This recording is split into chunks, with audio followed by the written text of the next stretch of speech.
Welcome in the latest episode of 5 on the Floor on the 5 Reasons Sports Network. Thanks for finding us on your favorite podcast platform or, of course, on Dash Radio, the Nothing But Net channel. If you don't have that, download the Dash Radio app. Search for Nothing But Net. It is free, and we're on there every day from 10 a.m. to 11 a.m. Eastern, 7 a.m. to 8 a.m. Pacific. Also, check out 5reasonsports.com for all the latest South Florida sports content, not just the Heat, but also the Hurricanes off to a 2-0 start and now ranked as high as 12th. So make sure you check out all of our Hurricanes coverage. Our Dolphins coverage, of course, they fell to 0-2 today, so the breakdown of that is already on the website from Craig Davis. All of our stuff on the website is free. We don't have a paywall, and we'll take you right up until the Marlins playoffs, and obviously as the Hurricanes continue to go through ACC season. Also, check out our YouTube channel. We've got new shows going up there all the time, as well as all the latest Zoom videos. All of the teams have credentialed us for those, so we put those up there. Brian Flores, the coach of the Miami Dolphins, that one just went up. Manny Diaz from the day before, and we have all of the Heat Zooms as well. Also, check out the great sponsors of the 5 Reasons Sports Network. They are all local, including Mr. Kitchen. This is a new sponsor, the 5 Reasons Sports Network. They can fulfill all of your construction needs with licensed contractors. They're based right here in South Florida for the past 15 years. They do custom American-made cabinetries. They've got showrooms in Broward and Palm Beach counties. All you got to do is call or text a picture of your kitchen to 561-400-1195. Again, that's 561-400-1195, and you'll get a free estimate. You don't have to go visit a showroom at first. You don't have to do any of that. Just send it to them at 561-400-1195. You'll get a free estimate. And if you add the code 5 on the floor, you can either spell out the 5 or just use the number. You get 5% total off of the entire deal if you decide to go with Mr. Kitchen. So check out mrkitchen.org. Again, that's mrkitchen.org, or text or call, send a picture, 561-400-1195. And now, today's episode. 1, 2, 3, 4, 5 on the floor.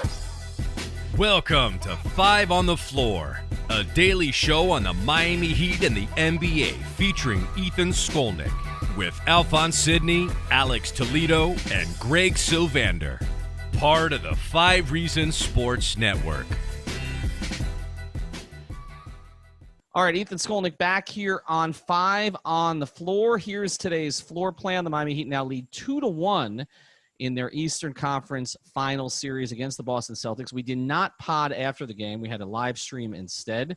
Alphonse Sidney led that one, so if you haven't checked that out, you certainly can. It'll be a slightly different tone than what we do here today, but Alf did a great job on there hosting it. Greg Sylvander, who's with me today, he hosted the pregame stream in my place, and Alex Toledo is going to be with us at some point today as well. Let's get right to the question. The floor plan today is very simple, Greg. Are the Heat in trouble? And this sounds like a stupid question when you're 10-2 in the postseason and you're up 2-1 in the Eastern Conference Finals and there's no home road split. So really circumstances are not going to change. You don't got to travel. You don't got to deal with any of that.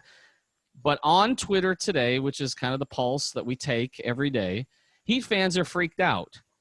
They're freaked out, I think, not just because the Heat lost the game, that they somehow got within 5 points, even though they didn't play well and they didn't shoot well, but because of this trend of starting slow, trailing for most of the game in, pretty much the entire series.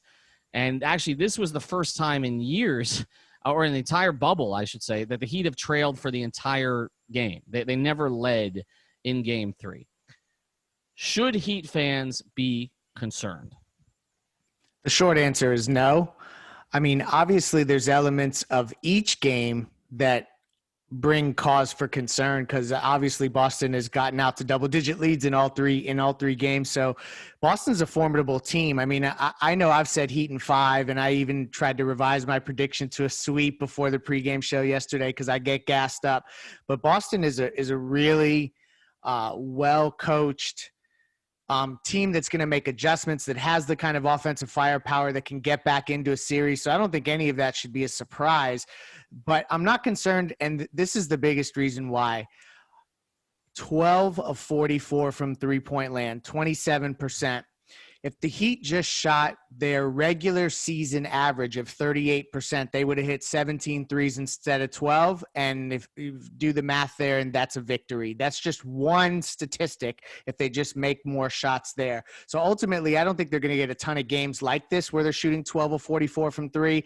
Dragic didn't play well. Jimmy was off and on, but more off than on. So ultimately, all those things, I feel like, yes, you don't want to see this happen, but it was inevitable that this was going to be a tougher series, and I'm not concerned yet. Are any of the trends concerning in the series, Alex?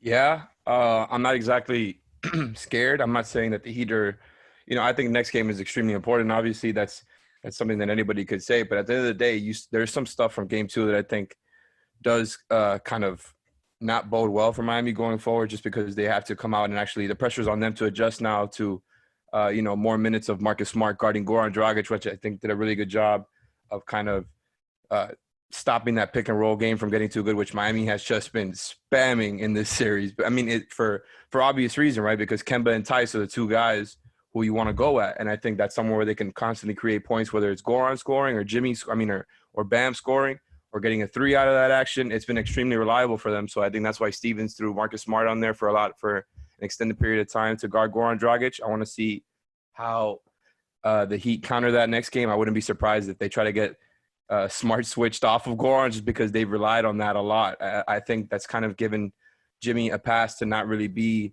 the playmaking scorer for the entire game. And a lot of Heat fans have been complaining that he's only been really, really trying in the fourth quarter.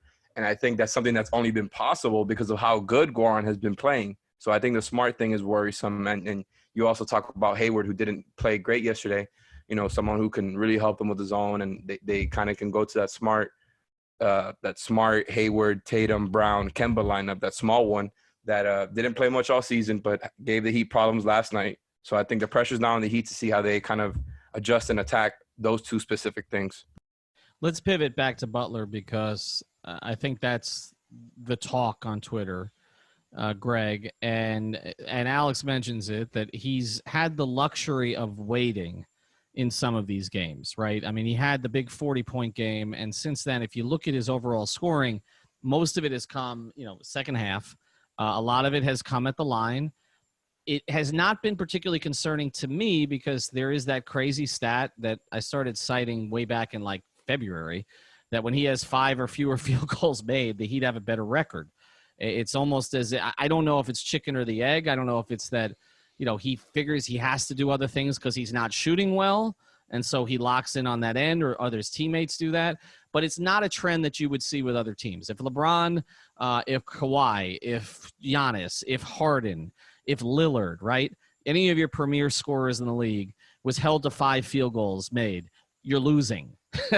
The Heat this year have won when Jimmy has done that, and I think it's kind of reshaped the way that people view him as a player.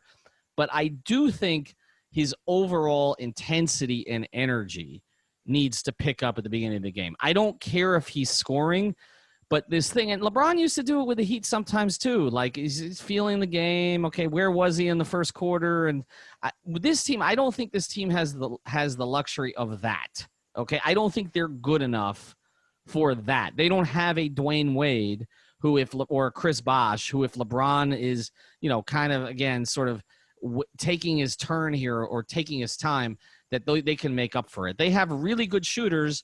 They have a really, a really creative scorer in Goran, but a lot of that is based on Jimmy being Jimmy, and Jimmy was not Jimmy in Game 3. And I would say there's been a lot of pockets during the playoffs where Jimmy has not been what we anticipated. Yeah, no, there's no doubt about that. I think that his timely contributions have maybe allowed us to have a little bit shorter memories when it comes to how he's played, how he's shot. I mean, they won Game 2 and he was 4 of 11. So, I mean, he wasn't great in that game either, but he had some timely, key steals late.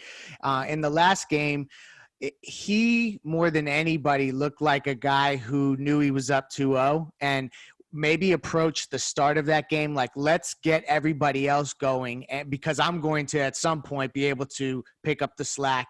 And then it just didn't necessarily transpire that way. I think game 4 is particularly critical that Jimmy approach in an alpha way from a scoring perspective and really getting to the line, setting a precedent early that he's going to be aggressive, because this is a game where now the overall pressure has shifted just a tad towards Miami's direction. How are they going to respond? They have 3 days to adjust now, so Jimmy Butler shouldn't have any concerns in terms of being overused or fatigued in any way. I do have to say, in the second half, I thought he looked a little labored. He looked a little like he was ginger in the way he was running and moving. I don't know if there's anything lingering there at all, but ultimately they're going to need Jimmy to be Jimmy in the next game and going forward in this series, and obviously if they advance. Yeah, well, I can tell you that the toe was an issue prior to the bubble, and it wasn't discussed a whole lot. But what I was told was that it stopped flaring up in the bubble, that he's had time to get that to go down, to get the inflammation to go down. Of course, he had the ankle earlier in the bubble. He's had a series, and we talked about this wouldn't affect him from a running standpoint, but we've talked about the elbow. We've talked about the shoulder at times this year. I mean, Jimmy, there's the weight of all those Tibbs years, right? And as hard as Jimmy plays and as hard as he practices, that's part of it. Alex, we have typically sort of classified downtime in the bubble as a positive for the Heat, right? Dragic gets a little bit more rest. Jimmy, again, gets himself together. I mean, they've been together for a long time now. It doesn't hurt to have a couple days off. This is the one time, though, that I actually think the time off helps the other team more. Because, remember, Boston came off that 7-game brutal series with Toronto with not a ton of time to kind of recover. They had a little bit. They were given a little bit more than we expected. With not a ton of time, and then went right into this series with a team that was waiting for them, or Toronto. I kind of feel that you got 3 days to get Hayward to get, the ankle feeling a little bit better, get acclimated with them. They've been going real short rotation here for about a month. I feel that the rest benefits Boston more. Am I wrong? See, I tend to think the opposite just off the, especially with what's happened with Andre Iguodala in the past 2 second halves. Well, what he's had that back tightness. I don't know what happened last game as far as him getting benched in the second half, but I think he could really use it, and I think he is important to the Heat beating the Celtics in this series because, he's a wing defender. They have a lot of wings who can beat the Heat, specifically Tatum. They need him to guard Tatum when Crowder and Jimmy aren't. But more than that, Goran, right? Like we said it a bunch of times, Goran has been awesome. He's been their third All-Star in this playoff series, and now he's going to have, extended Marcus Smart minutes on him. So I think he's definitely going to appreciate the rest. He didn't look good last game. I'm not worried about him, but I do think he could use it. And then the same thing for Jimmy, right? Like, I think he just needs a little bit of time off. I mean, he's done a lot. I'm not here to say that Jimmy's been disappointing or anything. I think he had last game was disappointing for him. Like, there was a few times I think he passed up some open layups, and that's just been who he's been all year as far as in the first half, getting other guys going. But I do think the rest will be useful for the Heat at this point. And really for the adjustment part too, for trying to – for Spo having all this time to really create a plan for how they're going to adjust to the Celtics adjustments. I think Ethan brought up good points in terms of Hayward getting a couple more days to get that ankle iced, and also this team now getting a few days to reset and actually prepare for a series, almost like you would go into a game 1. But this is the other thing. They just came off a big victory that they had to have, and I kind of feel like the momentum that you would maybe carry into a game 4 that you would have got from the game 3 victory, that a little bit of the spin comes off that fastball now that you get a few days off. So I think that could actually help Miami, and that both teams get to get a hard reset here for a few days, whereas that momentum shift that you feel from a victory, Boston's not getting to take advantage of that going into game 4. And the pressure's still on Boston too. That's why it's like the rest thing to me is like, yeah, they can be relaxed all they want. It's good for Hayward for sure, but the pressure is still on them to come out and beat the Heat next game where they're going to be down 3-1. And I know we've seen it happen in the bubble. I just it's the pressure is absolutely still on them, because even if the Heat do go down 2-2, right, like it's a best of 3 series. But if it becomes a 3-1 series, yeah, good luck, Boston, to lose. I mean, winning 3 out of the next 4 versus this Heat team. No, and I'm with you on that, and I do think that the narrative shifting here plays a role too, because I kind of feel like the Heat was getting so much national media love, right? So much. A lot of like overcompensation, huh? Okay. Right. For the, making up for the entire season, right? Where everybody ignored this team, Bam's not a star. Who the hell's Duncan Robinson? Tyler Herro? What? Who's the white dude? Okay. Contributing to the Heat. All of that stuff. They paid no attention to this team, or when they did, it was kind of dismissing them. And then all of a sudden, this was like a world beating team. And I wonder if that got in the Heat's heads a little bit. I think that it may have affected them a little bit. They have not been in that kind of situation before. I just don't. It shouldn't have affected Jimmy. But we've talked about this with Jimmy. Jimmy is not a front runner. I've said this on many episodes. He is a back against the wall type person. And I feel like getting up 2-0 with everybody saying how great they were, you're not going to get the most focused Jimmy Butler. You're going to get the most focused Jimmy Butler when you're saying that MFer can't play. He's not a lead guy on a championship team. They're not going anywhere. That's the Jimmy Butler, that is going to get, prime intensity. Now, I believe you'll get it in the next game because he's going to be hearing for a couple games now that Boston's recovered, that Tatum's the best player in the series, that everybody's going to want Celtics Lakers. As we're talking now, the Lakers are beating the Nuggets. So, the NBA can get closer to its dream finals. You can't let it happen. I think that's what you're going to hear, right? I think that's what you're going to hear. And I think that helps Jimmy from that perspective. My single biggest concern for the Heat going into Game 4, and we're going to get into some more specifics of this, is Dragic. We have taken Goran for granted because he has been so good in the playoffs, okay? And we kind of predicted this. But in that game, you mentioned the Marcus Smart adjustment, but just generally, I just thought he looked tired. He was hitting front rim. He's been playing heavy minutes for a long period of time. I understand they had a long break before that, but this is a condensed period. He's playing heavy minutes, and he's handling a lot more of the burden that he did in the regular season. And I think he does need the break, but I don't know if 2 or 3 days is going to be enough. I'm a little concerned about him having, him tailing off a little bit, because if he does, they got to get it from somebody else. You're going to get it from Herro, but you're not getting it from Nunn. I think we have to just assume at this point you're not getting it from Nunn. I don't know if he sees the floor again. And so Jimmy is going to have to dictate a lot of that stuff. He's going to have to take it back from Goran and say, look, I trust you. We need you, but this one's mine. And it's kind of that thing where it was like when he scored the 40, he says, MFers knew I wasn't passing the ball. There needs to be a little bit of that. I'm not saying all the time, like I said, it's intensity. I want more from him than scoring. But he has to take some of that intensity off of Goran's shoulders, because I feel like that's the one guy who could wear down here. Yeah, because what has raised this team's ceiling is the fact that Dragic has essentially been able to play like a third all-star. That, we always talk about this team, who's going to be the third guy. Goran has been that in the playoffs. And then Herro has been unbelievable. So you've almost got like a semi-star that's also producing. If those two guys, Herro was great, but if Dragic doesn't continue that kind of play, there's a hole there, and it's not a hole that can't be filled in terms of that. I think Jimmy could up his scoring average, go forward. I think that Duncan could get unlocked a little bit more. We started to see a little bit of that shift recently, and Herro continues to be consistent. So it's not that they, if Dragic tails off a bit, that they can't survive, get through this series. I don't know. I think they're going to need the best version of Goran Dragic to beat the Lakers, but I think they can still get through this series, but it's going to require Jimmy Butler kind of going back to the drawing board and being a player that's going to just control the game. It doesn't mean he needs to score 29, 35. He just needs to be the one who is in control, and you can see it because we've seen it in these playoffs. Some of those runs late against the Bucks where he was just dominating the game, and it didn't mean he was scoring 35. That's the kind of Jimmy Butler they're going to need. What do you think, Alex? Are you have any concerns about Goran? He's been tremendous, but how long can we expect him to average 22, 5, and 5?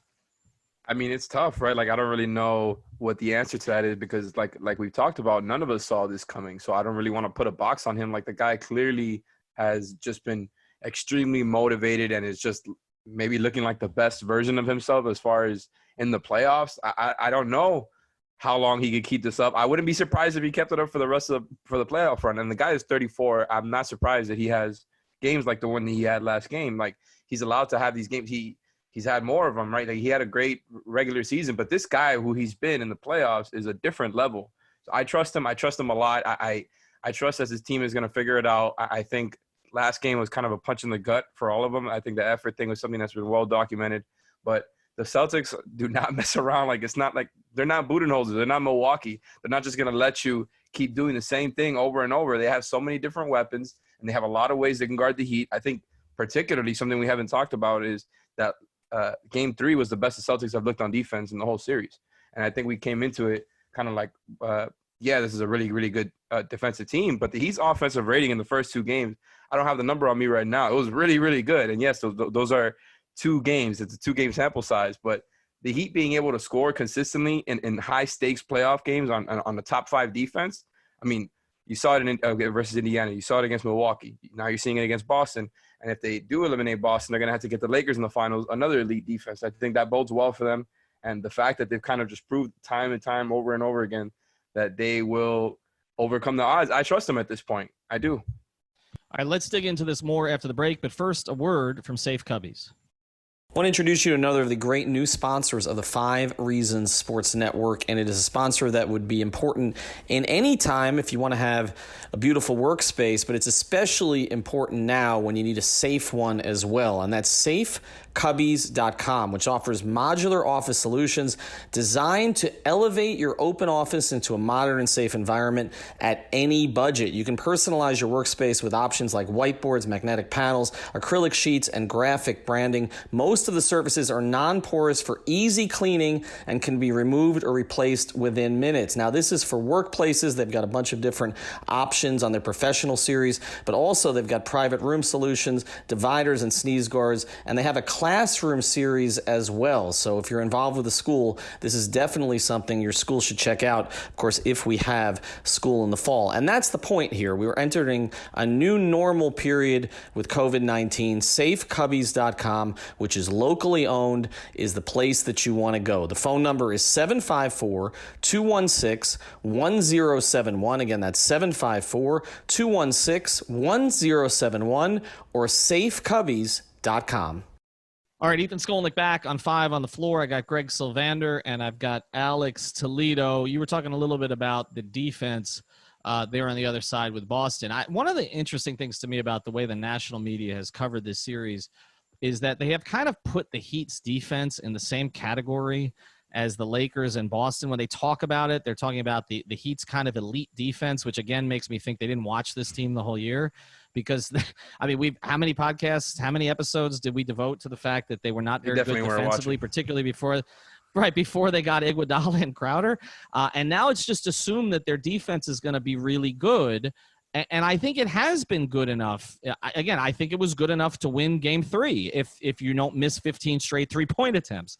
I think they've funneled the ball to the right people. They've tried to make Marcus Smart beat them as much as they possibly can. Look, Jaylen Brown is the one guy who we talked about before the series, is kind of the barometer for Boston. When he scores 20, they win. When he scores 20, they win. Playing like trash. I mean, relative to how he usually plays, like he did in games 1 and 2, I think that was the Jaylen Brown game for sure.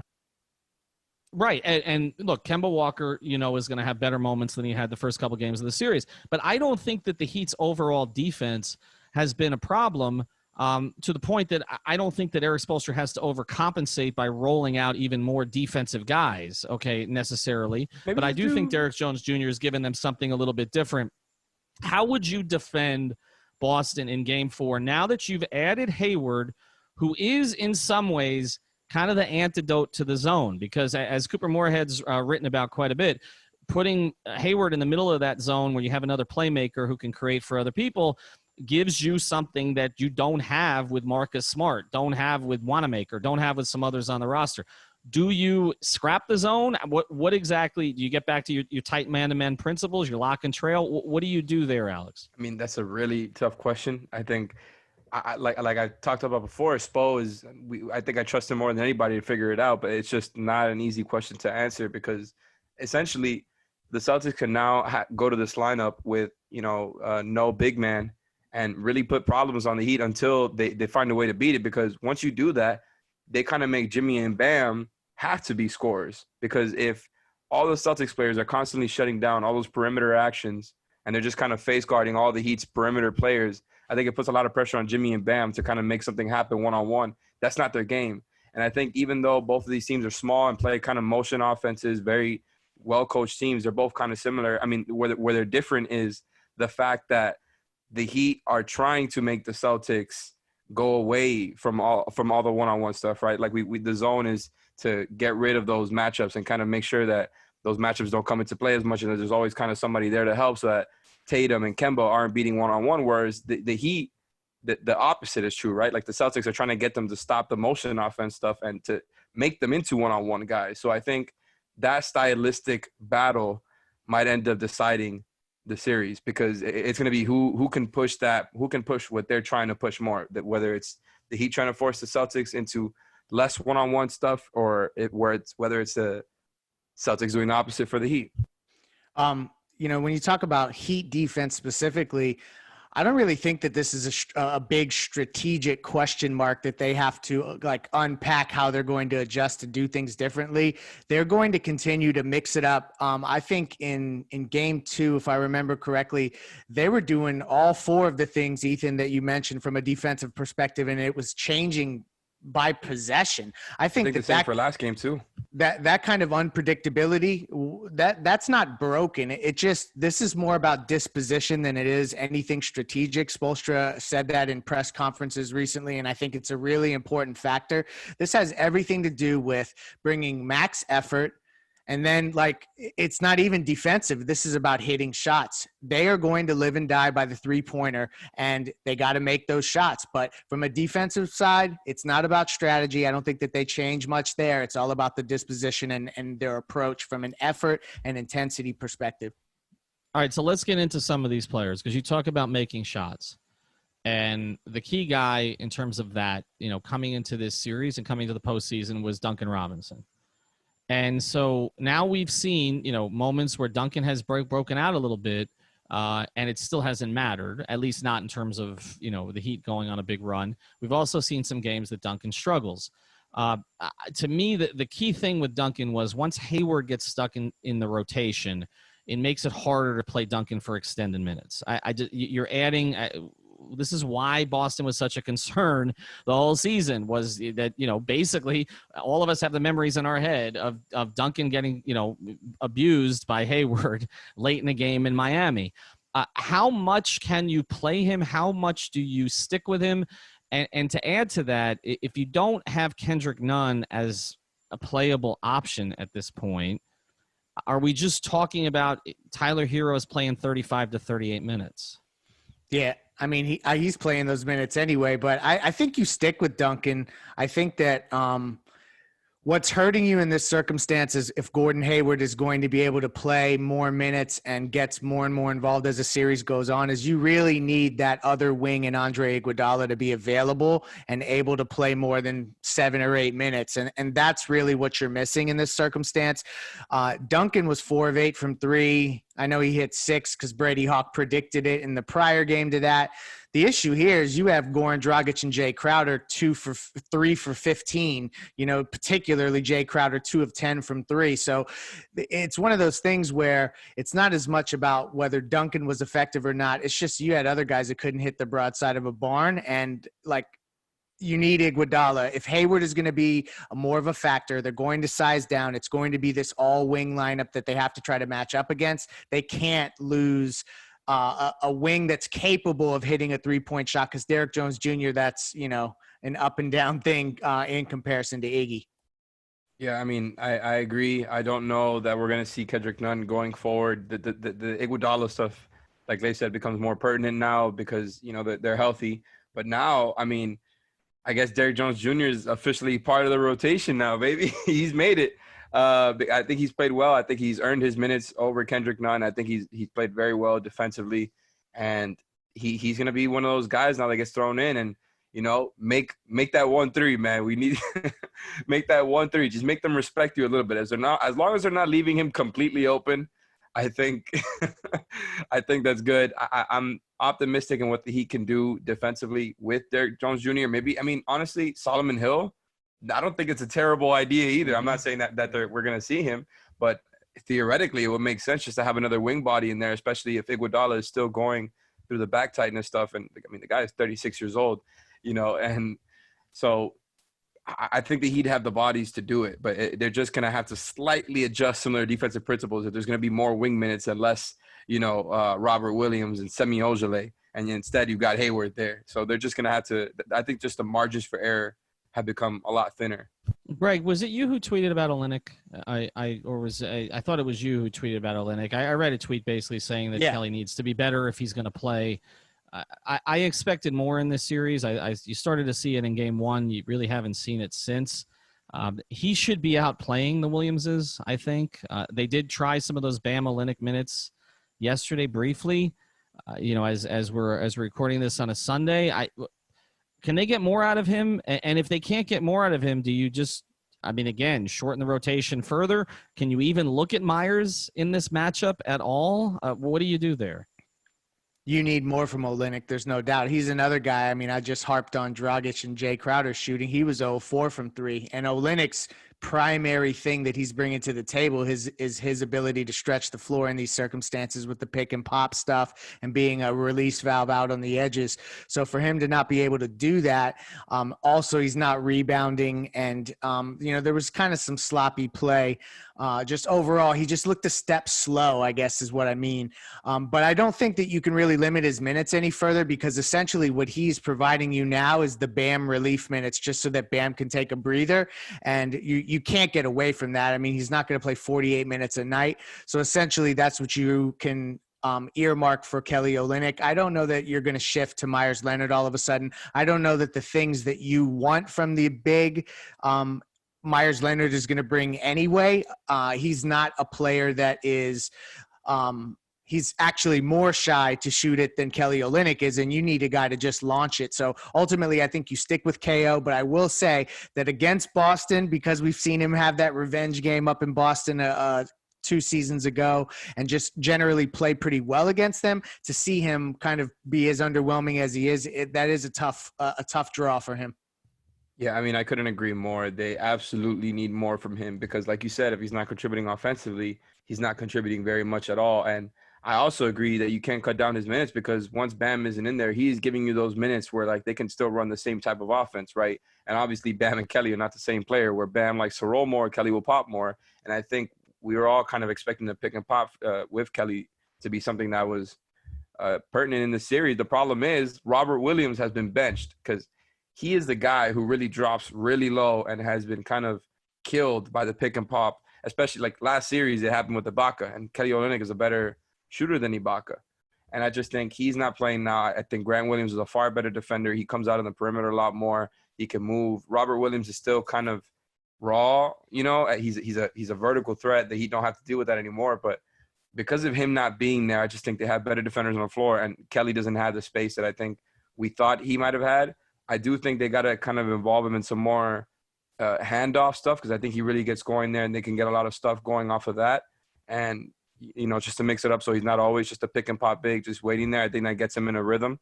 I'm still confident that Kelly can make an impact on the series. All right, we're going to get some more here in a second. And as we speak, the Lakers are now, I think, only up 2 on Denver. So we might have spoken a little bit too soon there. I want to tell you about another great sponsor of the 5 Reasons Sports Network, and that's our friend Louis Peters over at State Farm. This is an agency representing the #1 auto and home insurer in the United States. More than 60 years of combined experience in the insurance industry. These are local agents that understand South Florida's unique market, and they've got access 24/7. You can go on the website, louispeters.com. That's LUIS Peters.com, or you can walk in. It's over on Southwest 117th Avenue in Miami. Like I said, you can click in, or you can call in at 305-275-5585, 305-275-5585. This is personalized service tailored to each and every customer. There are no cookie cutter solutions in insurance. And if you reach out to Louis, make him feel a little better about the Dolphin game. He's a big Dolphin fan as well as a Heat fan. So check out louispeters.com. Again, it's LUIS Peters.com for any of your insurance needs. All right, I was going to talk a little bit Lakers here, but I feel like I've already jinxed them. So let's wait on that. Let's see. We're gonna that keep thing. doubting Nuggets, huh? We're gonna keep doing this. Well, look, they could even be down 3-1, and we should not doubt them anymore. Michael Porter Jr. made that shot over LeBron today. I don't know how the hell he made that, but yeah. So we'll stay away from it a little bit. I don't want to jinx it. Plus, Heat fans will get pissed at me. They already don't want me going to the bubble, which is something that I'm already planning for if the Heat make the finals. So there's an assumption that I'm going to jinx that, but additionally that I will jinx them if I talk about a Lakers Heat final. So we're not going to do that.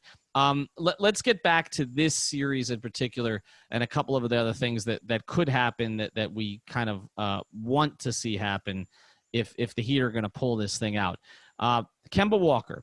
Miami's approach to Kemba Walker so far, I think, has been good. I think they've learned some lessons from 2016. They have more defenders to throw at Kemba than they did in 2016. He's been inefficient as he was in 2016. I don't feel like he's collapsed their defense as much as he did then, but also they don't rely on him quite for as many pick and rolls or even ISOs as Charlotte did at the time. Does their approach in any way need to change? And are we still sort of afraid of the Kemba Walker game, or after the last two he played against Toronto, which were not great, and then the first three of this series, you're kind of like, okay, he's good, but he's not the big issue?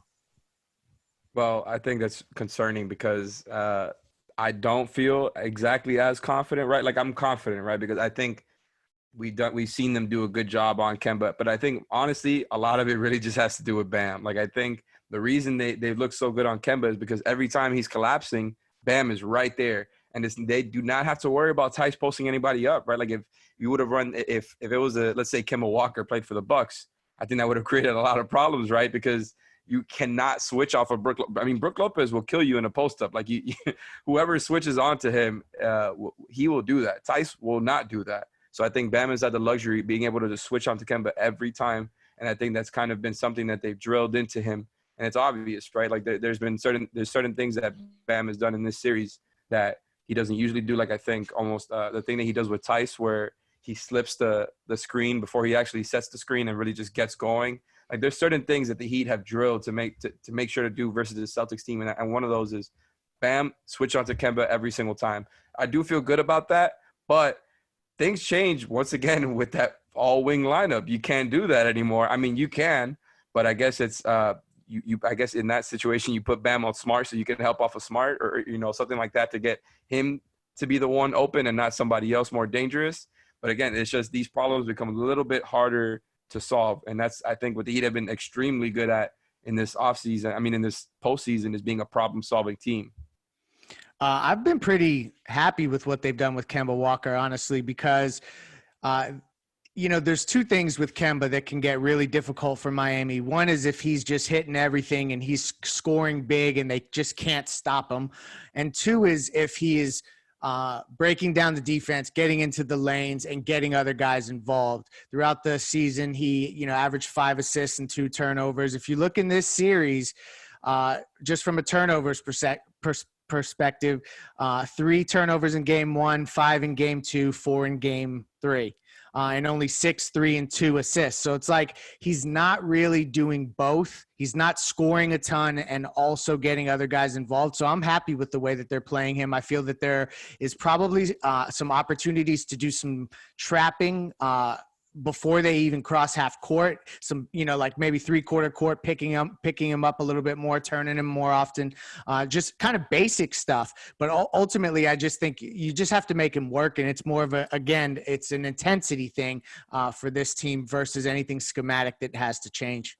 All right. I want to switch over to one of the Heat's guards now. And I threw something out on Twitter today that we've talked about a little bit here on 5 on the Floor that I think is going to actually happen now. And I know we don't want to progress too far beyond this series, but we're seeing the beginnings of it in this series. I could very well see Tyler Herro being the leading scorer on the Heat next year. That's something I thought would probably happen by his 3rd season. Again, of course, it depends. When I tweeted that, people said yes for Washington or Indiana. We're not going there, okay? Not right now. But I'm not saying he's going to average 22 next year. But what I'm saying is I could see him average 17 or 18. And I could see that leading the Heat because I don't think Jimmy cares about that scoring role. I think Bam may not be ready to be a 20-point scorer in the league. Maybe he progresses a little bit that way. I think obviously Dragic is going to be, monitored during the regular season next year like he was during this regular season. Probably goes back to the bench with Tyler Herro becoming a starter next year and becomes your sixth man again. I very well could see that happening. And I feel like the deference that Heat players have shown towards Herro during the postseason is paving the way for that. And I only think it's going to happen more and more as the postseason progresses. Like, I think we've only seen tip of the iceberg here. I think Tyler Herro is going to probably average 20 the rest of the postseason because it seems like that's the direction that not only he wants to go, but his coach wants it to go and his teammates want it to go. I mean, what the hell are we talking about? This young kid is going to average 20 the rest of the playoffs, even if they got to the finals. If he's averaging that, it's just unheard of. But kind of to get back to what you're saying, they've empowered Tyler from day one. The players have always treated him like he was going to be a hooper, and that's just how that was. And you're seeing it more and more in the way that he's scoring the ball. I think that this is a precursor to what we'll see going forward. I think the guy that could actually take a scoring leap that maybe we're not giving enough attention to is Bam Adebayo. I really think that he's approaching. You see flashes of things that I think if he can hone in on how to do it more, there's just he can kind of stumble his way into 18 or 19 a game. So he may end up being in that conversation as well. But Herro, he's gearing up to not only become a starting player for this team next season, but also absolutely, I think that he would be that guy that maybe would be the lead scorer, but Jimmy would be doing a lot of the other things and occasionally having that kind of night. So it's not crazy, even though when you look at his age, I continue to be dumbfounded by it.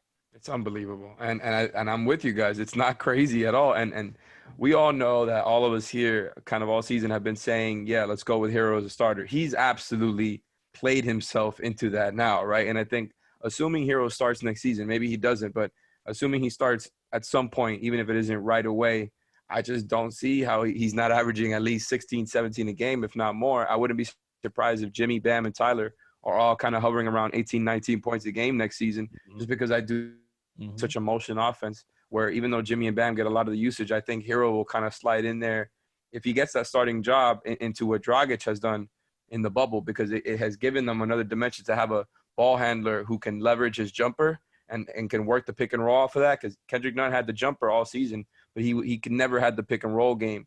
And I think that makes Bam better, and why Bam just looks awesome because Goran is constantly there to set him up and to leverage the defense with a jumper. And I think Herro gives them those same threats.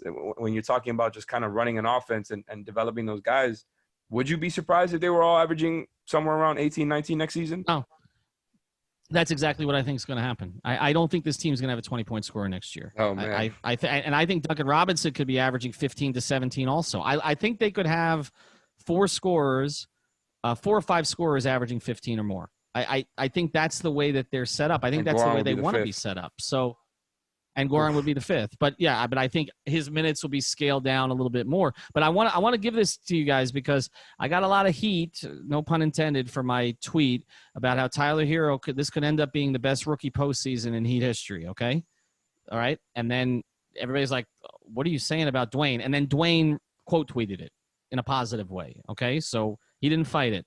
Here you go. Dwyane Wade's rookie playoffs. 13 games. He averaged 39 minutes a game. Stan did not spare him. 39 minutes a game. 13 games, all starts, of course. 18 points, 4 rebounds, 5.5 assists, and a steal. 4.5 turnovers, by the way. He was playing point, remember.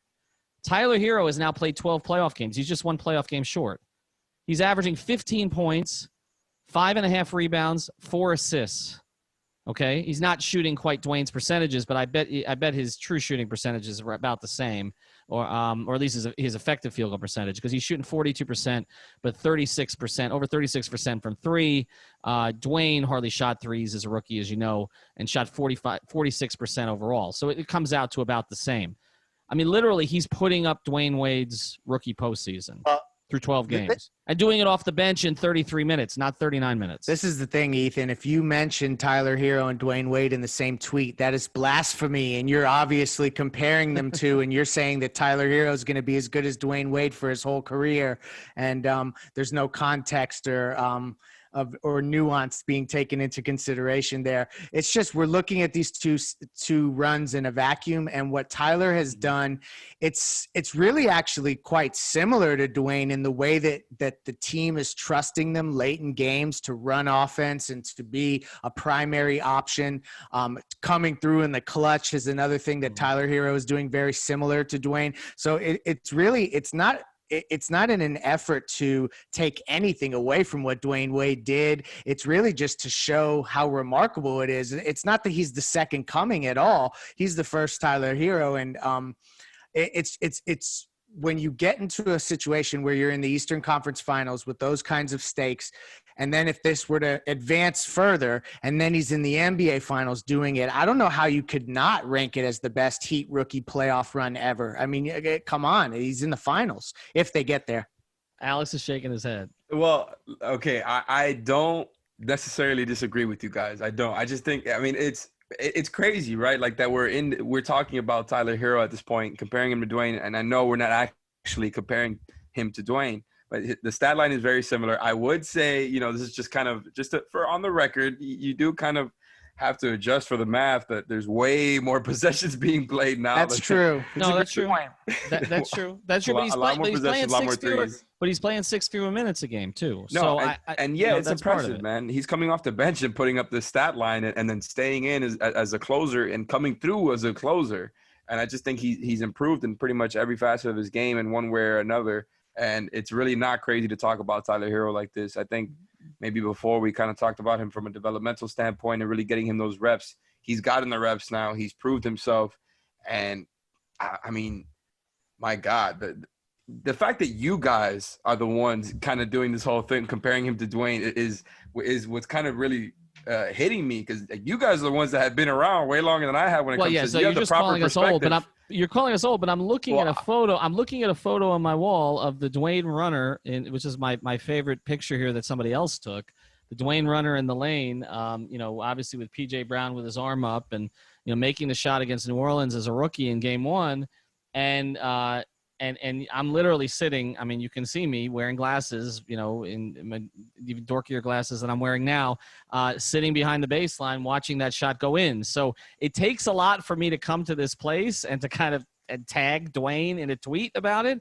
But it is what we're seeing. I think the one thing you would say that has made this more challenging for Dwyane than it is for Tyler is Dwyane really struggled in some of those road games in the postseason. If you go back and look, he had some Game 3 in Charlotte was a disaster. Okay, yeah, no, New Orleans. Remember, yeah, that. At the time was New Orleans, but yeah, he was awful in that game. His percentages were awful, and so he had some of those road experiences that Tyler has not had.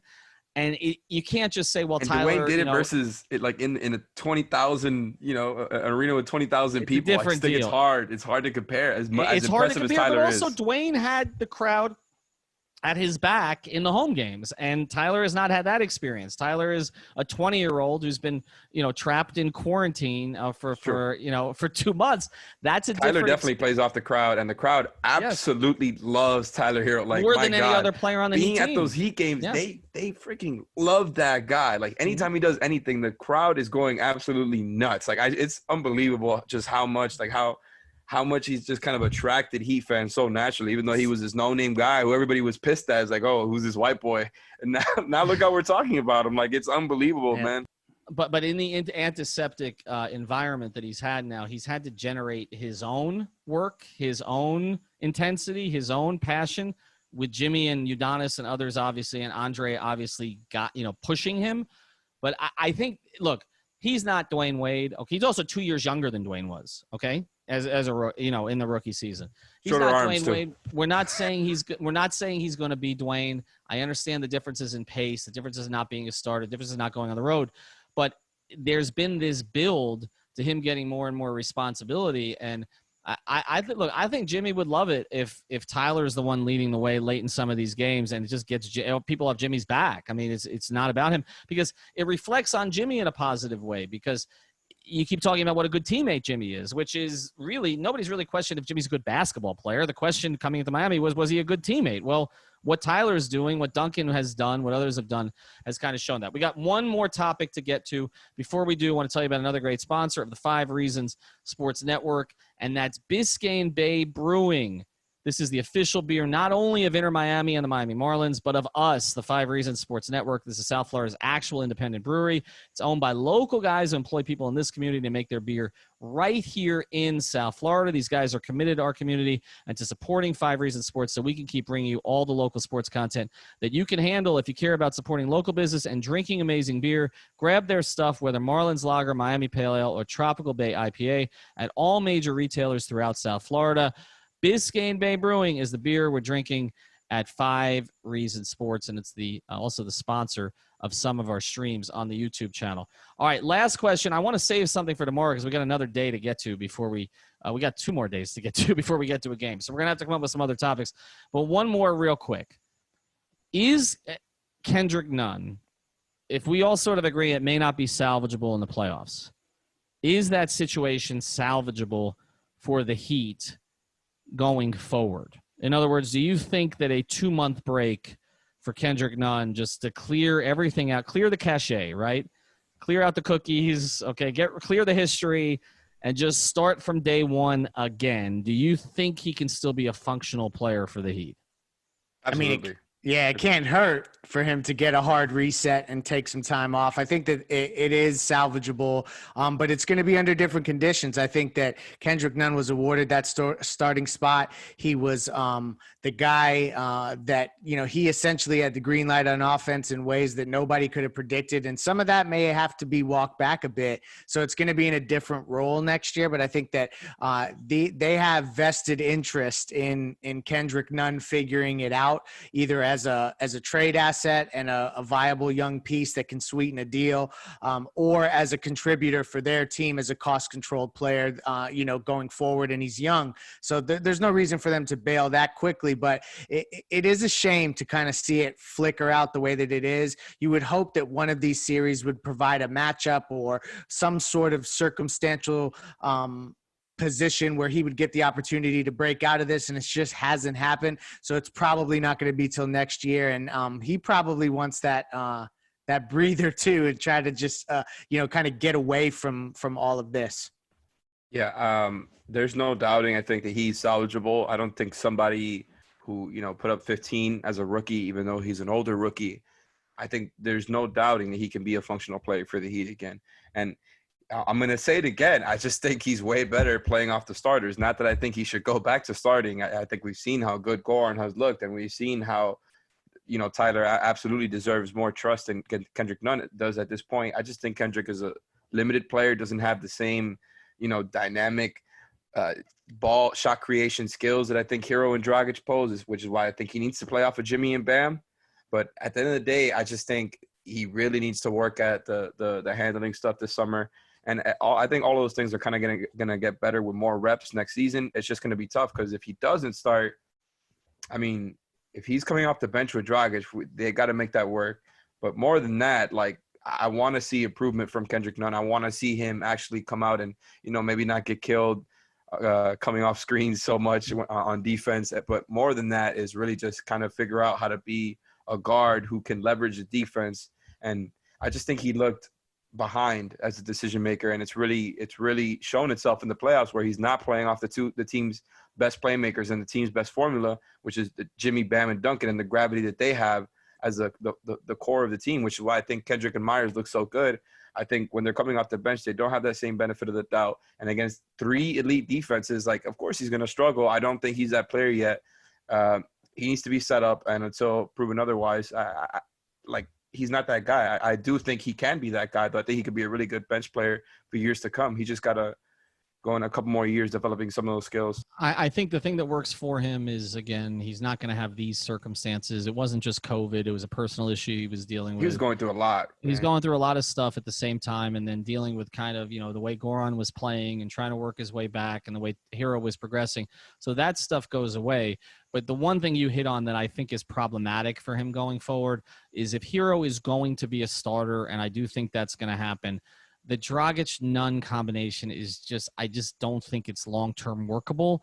And if you've made a decision that Goran Dragic is coming back, which I think is a decision that Goran made for them, if it wasn't made already, I just don't know how Kendrick can be more than a spot player off the bench. And if that's the case, then not only is he not a big factor for you, but then he's not the trade chip maybe to get to somewhere else. And then he just becomes a throw-in where it's like a team can make something of him. And that's not the way we were thinking of him 3-4 months ago. We're thinking of him as second in rookie of the year voting. It's totally different. I hope that he can find a role. I just don't think it's going to be in this postseason. And I'm looking at, again, not to look too far ahead, but if they did play the Lakers, we'll save other episodes for this, but if they did play the Lakers, I don't really know what the role is there for him either. Maybe against Waiters isn't playing, maybe against Caruso, maybe some against KCP, maybe some against Rondo. I don't really like that for them. So, but anyway, I'm not going to do any more of that. People are going to get pissed at me. All right. The one other thing we didn't do today was give you a code word for You Break, We'll Fix. So I hope you remember the other three. Because we're going to do a fourth one tomorrow night. Check out youbreakwillfix.com. All right, we'll be back tomorrow and Tuesday. What we're going to talk about, I'm not entirely sure, but hopefully you got enough out of this episode. We may maybe bring some a guest Bam. on. Well, maybe Bam. We'll devote an episode The to best Bam. player in the series, Bam Adebayo. All right, have a good night. Aren't you supposed to say Heat Culture at the end? Culture, baby. Okay, there you go. Thank you for listening to the Five on the Floor on the Five Regional Sports Network.